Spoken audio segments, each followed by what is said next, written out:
Welcome to More in the Word, a podcast of Moore Theological College in Sydney, Australia, that seeks to glorify God through biblically sound, thought-provoking and challenging talks and interviews. In this episode, and in honour of Moore Theological College's 170th anniversary, we bring you a second special episode, taken from the 2025 Donald Robinson Library Lectures on the topic of the Clapham Sect and their influence on Sydney. Michael Gladwin, lecturer in history at St Mark's National Theological Centre in the School of Theology at Charles Sturt University, examines the role of John Newton. Newton was the author of the hymn Amazing Grace and a former slave trader turned pastor, and he served as both architect and encourager of the first Anglican mission in Australia. Through Newton's correspondence and networks, Michael shows how Newton's theological depth, pastoral wisdom, and missionary foresight influenced the birth of evangelical Anglicanism in the Southern Hemisphere. We hope you find the episode helpful. Please note, this episode is a companion to last week's episode, in which Mark Thompson tells the story of how Richard Johnson became the first chaplain to the colony in New South Wales and shaped gospel ministry in early Australia. If you missed that one, I encourage you to go back and listen. On the 8th of July 1777, the portly Rev John Newton retired to his rectory study to put quill to parchment in his diary. In the entry, he confessed to binge reading the latest bestseller. This book that had so engrossed him was a publishing sensation, Captain James Cook's 3-volume A Voyage Towards the South Pole and Round the World, published in that same year. It caught Newton's imagination, but clearly it also caught his evangelical heart. My leisure time, and rather more than I can well spare, he wrote, taken up with reading the accounts of the late voyage of Captain Cook in the Southern Ocean and round the globe. But then he moved to prayer in his diary entry. Teach me to see thy hand and read thy name in these relations. Thy providence and goodness are displayed in every clime. May I be suitably affected with the case of the countless thousands of my fellow creatures who know thee not, nor have opportunities of knowing thee. He continued, alas, those that are called Christians, who venture through the greatest dangers to explore unknown regions, should only impart to the inhabitants examples of sin and occasions of mischief, and communicate nothing of thy gospel to them. Lord, hast thou not a time for these poor benighted souls, when thou wilt arise and shine upon them? Well, I wondered if he, as he penned those words, whether he thought about himself as a former slave trader and the impact he'd had on some of the places and people that he'd visited. Well, Newton didn't know it then, but his Lord did have a time and a plan for those souls. And within the short space of 7 years, Newton would be at the center of that plan. And we've heard a little bit of that from Mark in the previous paper. Newton would be crucial to launching the first Christian mission and Anglican church in Australia. Well, the focus of my paper is on the part that Newton played in that audacious endeavor. And I'll argue that he played 2 key roles. First, he was a mastermind of the Australian mission in his strategic networking with well-placed evangelicals to recruit, prepare, and fund clergy. And second, and this is where the weight of my paper is going to be, he was mentor of the missionary through letters to Richard Johnson that reveal a pastor's heart, a judicious combination of pragmatism, professional supervision, and pastoral care, and plays a key role in sustaining Johnson and sustaining the mission. In terms of sources, I'm drawing on Newton's diaries, on the eclectic society notes that Mark mentioned earlier, and his voluminous correspondence. But a particular focus is on the letters to Richard Johnson in the crucial pioneering years between 1787 and 1795. I don't have space today to detail Newton's biography, obviously in 20 minutes. For that, I refer you to D. Bruce Hindmarsh's seminal John Newton and the English Evangelical Tradition. If there's one book to read on Newton, it would be that. The more popular version is on the right there, called Amazing Grace. And the book in the middle there is a reprint of the very famous autobiography that Newton wrote about his life, an authentic narrative, but it also talks about his spirituality and particularly his gift for letter writing and friendship. Well, let me begin with a mise en scène to Newton's life. If anyone can lay claim to a storied life, it's Newton. Before his conversion in a storm at sea in 1748, he'd experienced years on slave trade ships, being press-ganged into the Navy. He'd been whipped, and he experienced servitude on a Caribbean slave plantation. After his conversion came marriage and settling down, and a later call to the ministry, with 16 years as the curate of Olney, a small market town in Buckinghamshire. From this base in parish ministry, Newton soon gained a reputation as a down-to-earth preacher, a hymn writer and poet, and above all, a writer of spiritual letters, many collections of which were published in his lifetime. Fast forward to 1783, and Newton was now in charge of St Mary Woolnoth, a fashionable English Baroque city church in the heart of the City of London's financial district. It was from this London base, as Mark noted before, and through Newton's genius for deep friendship, for spiritual direction, and for forming associations of evangelicals, that Newton masterminded the mission to Australia. Crucial to this was the founding of the Eclectic Society in 1783, a tea-drinking Georgian theological think tank, perhaps. And these kinds of associations reflected a thriving associational culture that was developing in 18th century Georgian Britain. Well, we've heard already that 2 years later, William Wilberforce was knocking on Newton's door as he wrestled through to an evangelical conversion and a political vocation. That revolving door included Clapham Sect members and their associates, such as Charles Simeon, Hannah More, Richard Cecil.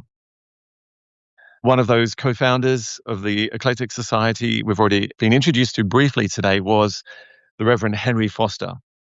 And we saw how he introduced Johnston to Newton. Johnston was the curate of Foster around this time by the mid-1780s. And I can't help thinking he looks a little bit like an 18th century Justin Briley. Well, yesterday I put Mr. Johnston in my pulpit, writes Newton, who I think gives us an earnest of a judicious good preacher.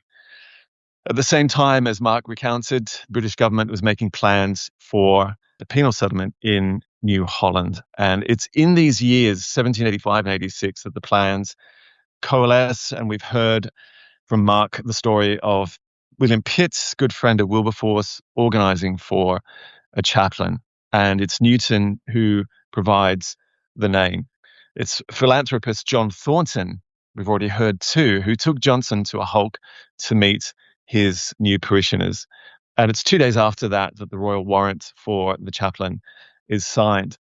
But I want to just point to Newton's networking efforts that continue over the next decade. It begins with Johnson. He introduces Johnson to Moravian missionaries who've had much more experience than most Protestants in missionary endeavor, going back about 2 centuries. With help from Thornton, he also enrolls evangelical banker Ambrose Martin for fundraising for about the equivalent of an annual salary for Johnson to keep him in with expenses before he goes. There's a decent waiting time of several months. He also gets in touch with the evangelical comptroller of the Navy, Sir Charles Middleton. We've heard a little bit about him earlier from Stuart, and raises the equivalent of this annual salary. And that covers the expenses of Johnson, and then they need to find extra expenses for his new wife, Mary, whom we've heard about. Well, in the early years of the mission, we also find Newton seeking political advice from evangelicals such as Ambrose Searle, who was in the Board of Trade. We also find him asking for help recruiting a second clergyman with letters to another influential evangelical, Charles Grant, the director of the powerful East India Company. And of course, success would come after several false starts in the form of Samuel Marsden in 1794. The final practical role that we see Newton in these years is the editing, production, and distribution of that first fruit of Australian publishing, Johnson's Address to the Inhabitants, a tract that he'd written to reach the population he couldn't get to physically. Newton helped edit the tract And we find in his letters he's tactfully redacting sections that seem too querulous politically. But Newton also transcribed it for the press. He organised its printing. He also undertook responsibility to cover the cost shortfall, reckoning it would not sell enough copies to cover the printing costs. So we've seen something of Newton's networking and friendship genius and his role as mastermind, beginning in prayer and then talent scouting and funding the fledgling Australian mission, or organising for that. But a second role that emerges from Newton's writings is that of mentor.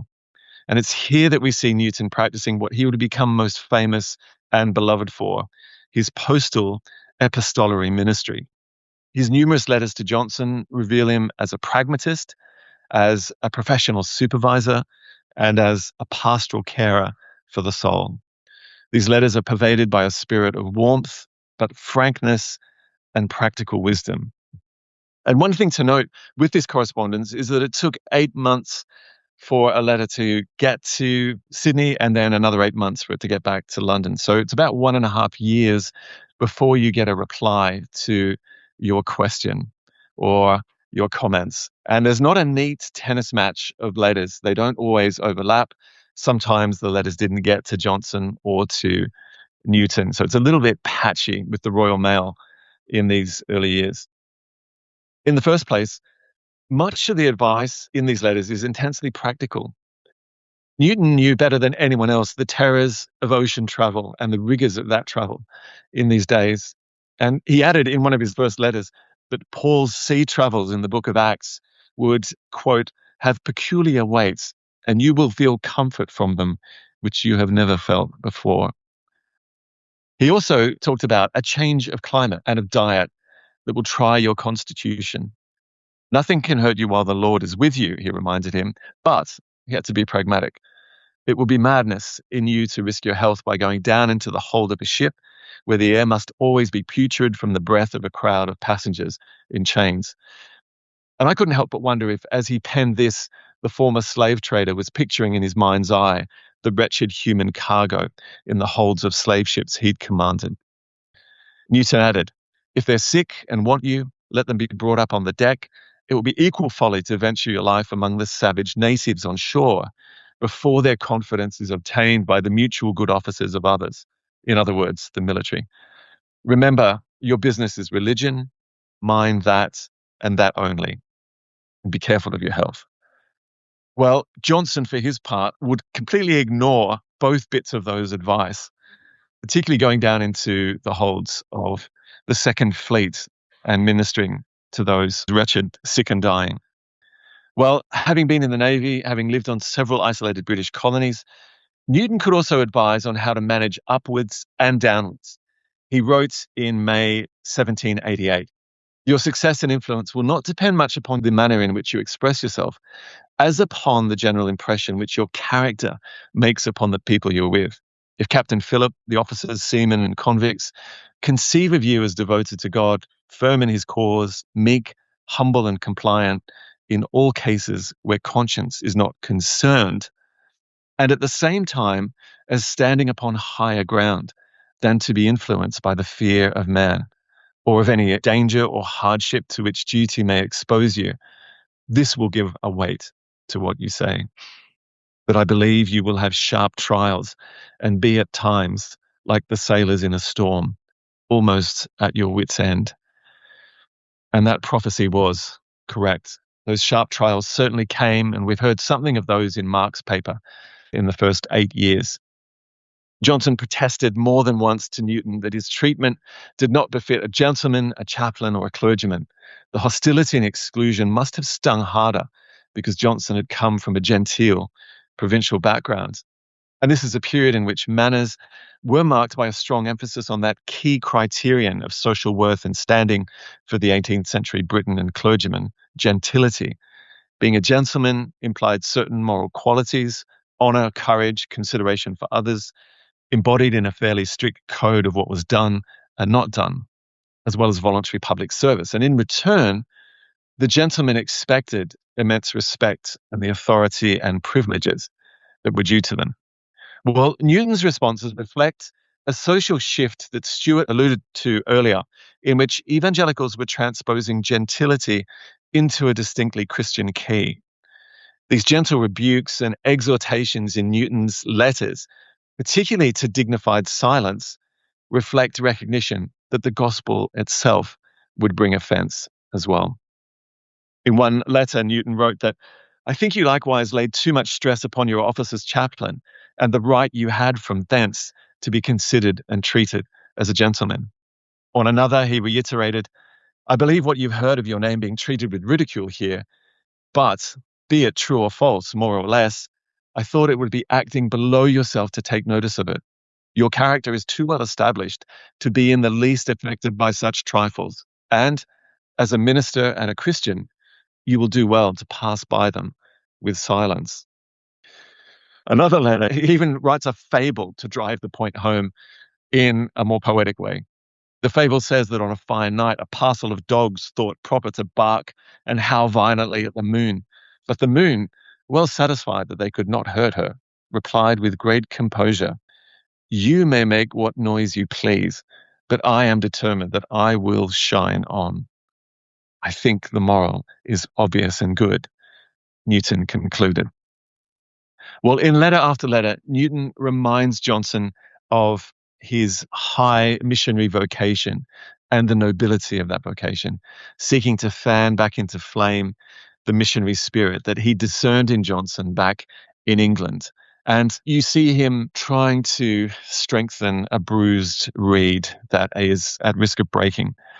A familiar refrain is the stubborn providential optimism that was such an impetus to missionary endeavor in this period. "What design government may have in forming your settlement, I know not. I approve the extension of our commerce, but I trust the Lord designs to make this place subservient to his gracious design of spreading the light of his glorious gospel." In 1791, having news of the near starvation of the colony and Johnson's discouragement, Newton urges the long view, as well as the importance of seeking to be faithful rather than successful. "I've not been disheartened by your apparent want of success. I've been told that skillful gardeners will undertake to sow and raise a salad for dinner in the short time while the meat is roasting. But no gardener can raise oaks with such expedition. You are sent to New Holland not to sow salad seeds, but to plant acorns. And your labor will not be lost, though the first appearances may be very small and the progress very slow. You are, I trust, planting for the next century. I have a good hope that your oaks will one day spring up and flourish and produce other acorns, which in due time will take root and spread among the islands and nations in the Southern Ocean." That theme of faithfulness over success is a constant refrain in the letters. Well, other letters capture Newton's practical and professional wisdom about ministry priorities in a pioneer colony. Newton began by reminding Johnson of God's care for him in one of his letters. "As a friend, I'll offer you 2 or 3 thoughts which occurred to me while I was reading your journal. I do not wonder, nor can I blame you, that you often felt cares and anxieties respecting your temporal concerns. If we're in the path of duty and in the use of proper means, such cares are indeed needless, because the Lord careth for us. But when you speak of time spent in your necessary employment as so much lost time, because it kept you from your books and studies, I think you distressed yourself without just cause. I wish you to consider your mission as a whole, composed of various parts, each of which, in its proper place, has its importance. Preaching, reading and study, etc., are of the first consideration. But Newton then pivots to advice on sanctified secular pursuits. But I believe the apostle was employed no less lawfully and properly when gathering sticks for the fire, Acts 28:3, than when preaching the gospel. You understand the gospel too well to confine religion to devotional exercises. The secret of the Lord teaches us, whether we eat or drink, or whatsoever we do, to do all to his glory. I judge that when you dig in your garden or plant potatoes or cabbages, you serve the Lord as truly as when you are upon your knees or in the pulpit, provided you do these things in a right spirit, in dependence upon him, and in submission to his will. Such employments are a cross to our inclinations. But if we take them up as a cross and can cheerfully deny our own will, they become, when necessary, part of the obedience we owe him. Well, Johnson was, after all, deemed the best farmer in the colony, had success with fruit orchards and vegetables, wheat and barley and flocks. And it's still a delicious irony of Australian history that our wine and tobacco industries were begun by a clergyman with Methodist associations. Perhaps when you have a glass of wine with lunch, you can raise that and thank Newton for encouraging those industries. Well, practical ministry advice extended to preaching across several letters. Newton hoped in an early letter that Johnson wouldn't confine himself to moral subjects. We heard Mark's quote on that a little bit earlier. Years later, he reminded Johnson that only the Holy Spirit could touch the hearts, such as those of many convicts, and he shouldn't be discouraged about the lack of results. Yet the old preacher also wondered if an emphasis on preaching grace and mercy, rather than law and judgment, might better suit the majority of Johnson's literally captive audience. You often speak of preaching awfully. Undoubtedly, a declaration of the law and the penalty due to transgressors is a part of our message. To persons in this state, denunciations of wrath too frequently repeated, instead of working savingly upon them, rather tends to increase the enmity of their minds against God. Well, before I finish, just a brief comment on style. We've already seen in some of these quotes the different kinds of metaphors that he uses. These are sowing salad seeds, planting acorn trees for oaks, gesture towards his style, this use of homespun, pungent images with biblical, nautical, and nature-oriented themes. Johnson, for example, was carrying a spark from which to enlighten the whole Southern Hemisphere. Port Jackson was the spot from whence the gospel light may hereafter spread in all directions.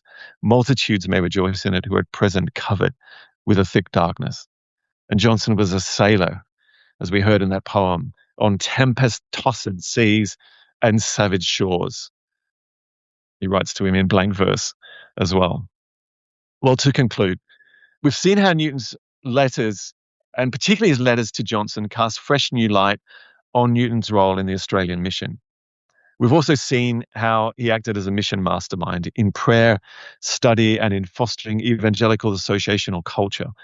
In his Clapham-like use of evangelical networks in the banks, in the Colonial Office, the Board of Trade, the Navy, and the East India Company. He epitomizes what my friend Gareth Atkins has so brilliantly described, and which Stuart alluded to this morning in his book, Converting Britannia, how evangelicals use networks of family, of friendship, patronage, and place in every sphere of British public life to forward missional aims. And we've also seen how Newton mentored the missionary. It's impossible to assess the full impact on Johnson of these friendly epistles of practical wisdom, professional advice, and pastoral care. That will await conversations with Johnson in heaven. But something of the letter's impact can be gauged by the fact that the correspondence with Newton peters out after 1795, and that coincides with the arrival of Governor Hunter. With the full backing of a sympathetic Christian governor after 1795, life becomes immensely easier for Johnson. For Newton, it was perhaps like the euthanasia of a mission. The next letter is not till 1800. Well, Newton's Australian epistolary mentoring resonates with other assessments of his work. J.I. Packer has observed, Whitfield was flamboyant, Wesley was masterful, Newton was unobtrusive. Yet Newton was indubitably one of the three greatest 18th century evangelical leaders. As a warm-hearted pastoral counsellor, in groups and by letter, he had no peer. His best biographer notes that Newton's published letters are classics of evangelical spirituality. Hindmarsh adds that Newton's life story, his parish ministry and practice of spiritual direction, and the integrity of his personal relationships make him a trustworthy guide to the spiritual life today. And so today we mark the 300th anniversary of Newton's birth, and we ponder his and his friends' legacy for the Australian Church. And it seems fitting to end with Newton's last extant words to Johnston. They're warm and personal like his letters, but they have the poignant tone of an elegy. They're a farewell. And yet they're imbued with a stubborn prophetic hope. Newton did not see the fruit of the seed he was sowing, but we stand here as grateful beneficiaries of that. And no one more than I who encountered the living God in an Anglican church, a Newtonian oak branch, in 1993. Newton writes, "You have dropped me of late years, and therefore I make the less apology for dropping you. At the age of 75 and with increasing engagements, I cannot write much. Give our love to Mrs. Johnson, Milba, Ambrose, and the rest, if the Lord has given you more. May the Lord bless you all, you and your children, and may the good seed you are sowing spring up to flourish for ages. Notwithstanding the discouragements you've met with, I am persuaded the Lord has not sent you so far to labor in vain." Thank you.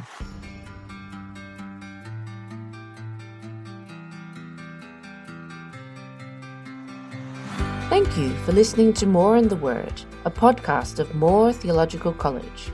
Our vision as a college is to see God glorified by men and women living for and proclaiming Jesus Christ, growing healthy churches, and reaching the lost. In 2026, Moore College is giving thanks to God for his faithfulness over 170 years. Please join us in praying for the college, and if you're in Sydney, please consider coming along to one of our events. The Samuel Marsden Archives is the digital repository and archives catalogue of Moore Theological College and contains materials related to the college, evangelicalism in Australia, and Christian theology extending all the way back to 1651. The archives include manuscripts, books, photographs, and audio recordings by significant people, past and present, digital media and resources produced by the college, and theses by Moore College students. To find out more, to research a topic, and to explore, head to archives.moore.edu.au. That's archives.moore.edu.au. It is our hope and prayer that the archives will benefit, edify, and encourage the wider Christian community in Sydney and beyond.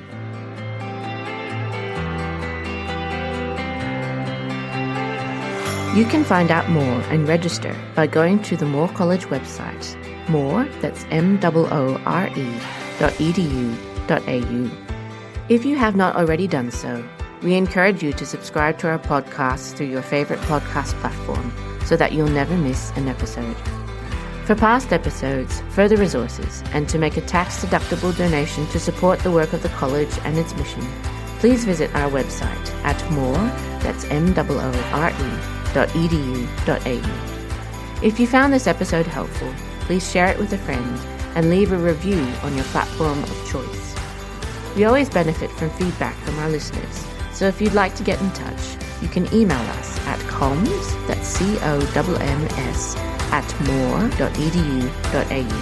The More in the Word podcast was edited and produced by me, Karen Beelhartz, and the communications team at Moore Theological College. The music for our podcast was provided by Mark July from Pixabay. Until next time.